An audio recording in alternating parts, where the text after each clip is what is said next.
భారత సైన్యం ఉగ్రవాద స్థావరాలను ఆపరేషన్ సింధూర్ పేరుతో నేలమట్టం చేసిన ఘట్టాన్ని గుర్తు చేసుకుంటూ విశాఖలో సకల కళాకారుల సంఘం సైనిక వందనం నిర్వహించింది.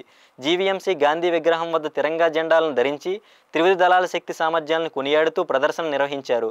దీనిలో పాల్గొన్న మాజీ సైనికోద్యోగి సుభాన్ షేక్ మాట్లాడుతూ పాకిస్తాన్ ప్రేరేపిత ఉగ్రవాదంపై భారత్ తన ధోరణిని ప్రపంచ దేశాలకు స్పష్టంగా చెప్పిందన్నారు.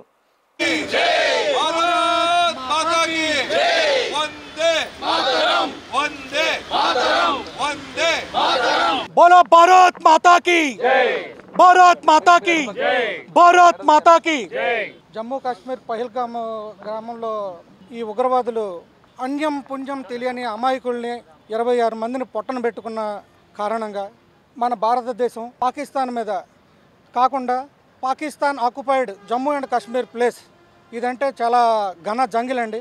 ఈ జంగిల్లో 9 స్థావరాలపైన ఉగ్రవాద స్థావరాలు 9 స్థావరాలపైన మన భారతదేశం నుండి నిప్పులు కక్కుకుంటూ నింగులోకి దూసుకువెళ్ళి భారతదేశం యొక్క ఫైటర్లు వాళ్ళ ఉగ్రవాద స్థావరాలని కుప్పకూల్చడం జరిగింది. ఇది మన దేశానికి మనకి చాలా గర్వకారణం. అందుకు మూలంగా ఈరోజు ఈ తిరంగా ఈ యొక్క మన విశాఖపట్నంలో ఈ కళాకారుల మొత్తం విశాఖపట్నం సంఘంలో కళాకారుల సంఘం ఈరోజు ఈ యొక్క ప్రోగ్రాం ఇక్కడ నిర్వహించడం జరిగింది. సర్జికల్ స్ట్రైక్ మీ అందరికీ తెలుసు.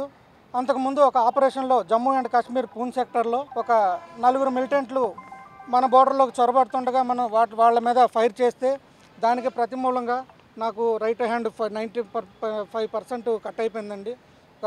వాళ్ళు మనం రాకెట్ లాంచర్లు ఫైర్ చేసాం. అట్నుండి వాళ్ళు ఒక రౌండ్ పేలిస్తే అది వచ్చి మన పోస్ట్ మీద పడింది. అప్పుడు ఈ దాడికి నాకు చేయిపోయింది. నా పేరు సుభాన్ షేక్.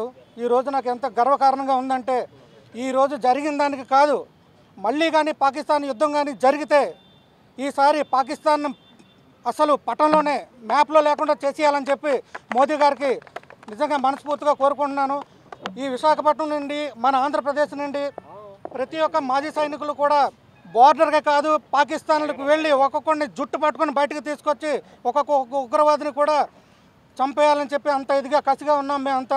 మళ్ళీ ఇలాంటి దుర్ఘటన పాకిస్తాన్ చేయకూడదని చిన్న వార్నింగ్తోనే మోదీ గారు సరిపెట్టారు. ఈసారి కానీ ఇలాంటివి కానీ జరిగితే మాత్రం నిజంగానే పాకిస్తాన్ మ్యాప్ అసలు ఈ వరల్డ్లోనే ఉండదు. బీజేపీ నగర శాఖ అధ్యక్షుడు పరశురామరాజు మాట్లాడుతూ దేశ రక్షణ కోసం దేనికైనా భారత్ సిద్ధమని, దీనిలో రాజీ పడే ధోరణి ఏమాత్రం లేదని ఆపరేషన్ సింధూర్ చాటి చెప్పిందన్నారు. సకల కళాకారులందరూ కూడా ఏదైతే మొన్న జరిగిన 22వ తారీఖున ఏప్రిల్ జరిగిన దురాఘాతం ఏదైతే ఉందో సామాన్య పౌరులందరి మీద ఉగ్రవాదులు దాడి చేసి 26 మందిని హతమార్చారు. ఇది చాలా బాధాకరం. దాంతో చాలా సర్జికల్ స్ట్రైకులు అటువంటి చాలా చేశారు. చేసిన పెద్దని ప్రతిఘటించారు తప్ప మనం ఎప్పుడూ యుద్ధానికి దిగలేదు.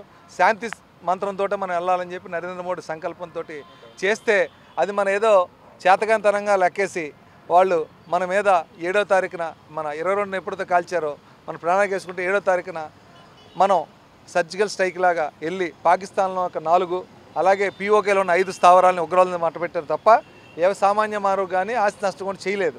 ఈరోజు ఈ కార్యక్రమం ఇక్కడ పెట్టడం జరిగింది. దీన్ని ప్రతాప్ గారు అని టీం అంతా కూడా చేశారు. ఇక్కడే సైనికులు కూడా చూస్తున్నాం. మొన్న జరిగిన కాల్గిరి వాళ్ళలో ఈ సైనికులకి ఈయన ఆఫీసర్ కేడరు ఈయన చెయ్యి కూడా పాపం కోల్పోయారు. అయినా సరే ఈరోజు కూడా నేను ఇండియా కోసం పోరాడతానని చెప్పడం చాలా గర్వంగా అనిపిస్తుంది. ఇలా ఆయనకు అదృష్టం దొరికింది, మాకు దొరకలేదు సివిల్గా. ఇదే కార్యక్రమంతో పాటు ఈరోజు సాయంత్రం కూడా మన బీచ్ రోడ్లో 4:30 గంటలకి పార్క్ హోటల్ నుంచి అలాగే మన కాళికామాత టెంపుల్ వరకు ర్యాలీ పెట్టడం, తిరంగ ర్యాలీ. దానికి అన్ని రకాల కులాలు మతాలతో సంబంధం లేకుండా అన్ని రకాల పార్టీలతో సంబంధం లేకుండా అందరూ వచ్చి జయప్రదం చేస్తున్నారు. అలాగే ఈ పత్రికా మొంగ చెప్పేది ఏంటంటే మీడియా రంగంగా అందరూ కూడా ఈ కార్యక్రమం రావాలి ఆదివారం. ఎందుకంటే 1 గంట మన దేశం కోసం పోరాడుతున్న జవాన్లకి మనం సంఘీభావం తెలియజేయడం కోసం పెట్టే కార్యక్రమంలో మనందరం పాల్గొని ఇది జయప్రదం చేయాలని కోరుకుంటున్నాం. ఈ అవకాశం ఇచ్చిన ఈ టీం అందరూ సగర కళాకారులు టీం అందరూ కూడా పేరు పేరున ధన్యవాదాలు తెలియజేస్తూ